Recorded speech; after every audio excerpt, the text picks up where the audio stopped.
انہوں نے press conference کر کے بتلایا کہ اس بھارت میں جو کورونا پھیلا ہے اس کو پھیلانے میں تبلیغی جماعت کے جو لوگ اجتماع میں شرکت کرنے کے بعد ملک کے مختلف حصوں میں گئے ان کی وجہ سے پھیل گیا ہے۔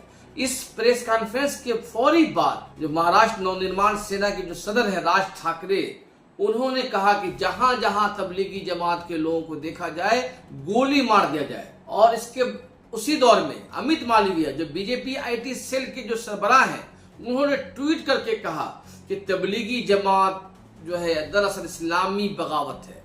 تبلیغی جماعت کے ذریعے بھارت میں بغاوت کی گئی ہے اور وہ کورونا بغاوت ہے۔ کورونا بغاوت کے ذریعے بھارت کو کمزور کرنے کی کوشش کی گئی ہے۔ اسی طرح اتر پردیش میں جہاں جہاں تبلیغی جماعت کے لوگ ملے انہیں جیل میں ڈال دیا گیا۔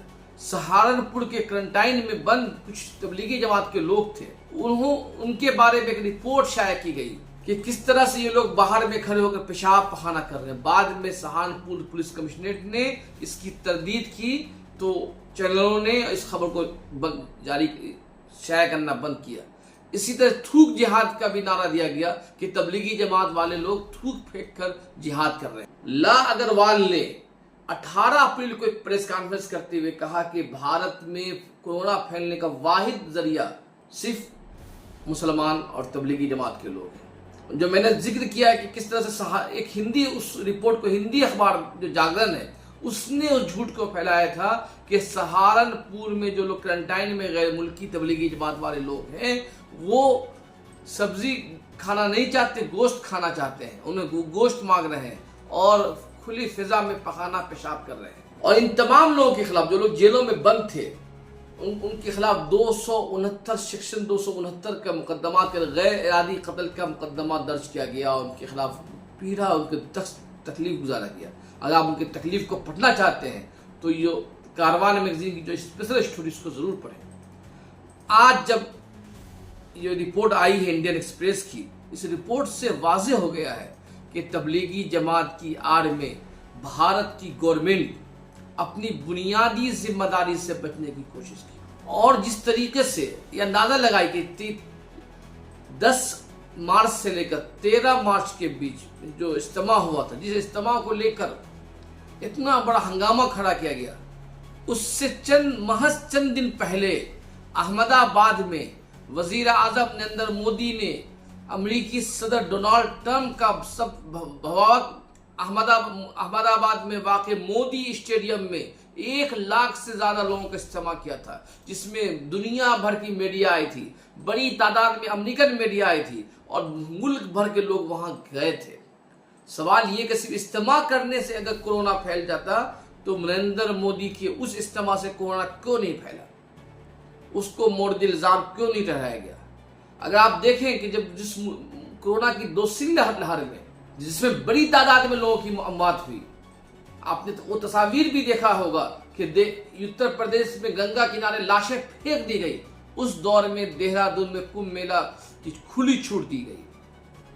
بنگال میں الیکشن ہو رہے تھے، بنگال میں الیکشن ہو رہا تھا اور کورونا کی وبا بھی پھیل رہی تھی، لیکن وزیر اعظم نریندر مودی، امت شاہ کی ریلیاں ہو رہی تھی، بڑی تعداد میں لوگ جمع ہو رہے تھے، لیکن اس وقت یہ میڈیا والے لوگ جو دراصل مسلمانوں کے خلاف نفرت پھیلانے کا سب سے ایپک پوائنٹ ہے، سینٹر ہے، یہ میڈیا والے اس وقت خاموش تھے۔ اگر یہ جو اعداد و شمار ہم نے پیش کیا اس کو دیکھ کر اندازہ ہوتا ہے کہ کس طریقے سے تمام میڈیا، اس میں کوئی بھی بچا نہیں ہے، 1-2 کو چھوڑ کر۔ اب اندازہ لگا لیں کہ جمعیت علماء ہند کو سپریم کورٹ میں جانا پڑا اور کہنا پڑا کہ اور عدالت سے درخواست کرنی پڑی کہ تبلیغی جماعت کو لے کر جو نفرت پھیلائی جا رہی ہے اس پہ روک لگائی جائے، لیکن اس وقت کے جو چیف جسٹس وابٹا تھے بوگٹے، انہوں نے اس عرضی پر سنوائی تو کی لیکن فوری راحت دینے سے انکار کر دیا اور آج بھی وہ معاملہ سپریم کورٹ میں زیر التوا ہے۔ اب جب کہ مولانا سعد کاندھلوی کی تقریر کا سچ سامنے آ گیا ہے، یہ سچ بھی سامنے آ گیا ہے کہ تبلیغی جماعت کی وجہ سے بھارت میں کورونا نہیں پھیلا تھا، جس میں سے اکثر لوگوں کی جب کورونا جانچ کی گئی ان میں کورونا نہیں پایا گیا ہے۔ اب بنیادی سوال یہ ہے کہ مولانا سعد اور تبلیغی جماعت کو لے کر جو جھوٹ پھیلایا گیا تھا اور جن لوگوں نے جھوٹ پھیلایا تھا، کیا ان کے خلاف کارروائی کی جائے گی؟ یہ سب سے بڑا سوال ہے. ان کے خلاف کارروائی کی جائے گی یا مورل اعتبار سے اخلاقی طور پر اس کی ذمہ داری لیتے ہوئے بھارت کی میڈیا اپنے آپ سے شرم، اپنے آپ پر شرمندگی کا اظہار کرتے ہوئے مسلمانوں سے معافی مانگے گی؟ ظاہر بات ہے کہ دونوں سوالوں کا جواب نہیں ہے، چونکہ بھارت کی میڈیا بے شرم ہو چکی ہے. بھارت کی میڈیا کے پاس کوئی مورل نہیں ہے، کوئی اخلاق نہیں ہے. اس کا صرف ایک ایجنڈا ہے کہ بھارت کے صرف ایک ایجنڈا ہے کہ حکومت کی چاپلوسی کرو، حکومت کے ایجنڈے کو آگے پھیلاؤ. چونکہ حکومت اس وقت دائیں بازو کی ہے، تو دائیں بازو کی جو ایجنڈے ہیں مسلمانوں کو بدنام کر دینے کا، اس ایجنڈے کو پھیلائے. اور بھارت کی میڈیا غلام بن کر اپنی ذمہ داریوں سے دور ہو کر صرف نفرت پھیلانے میں لگی ہوئی ہے. آپ دیکھ رہے تھے انصاف نیوز آن لائن. بہت بہت شکریہ.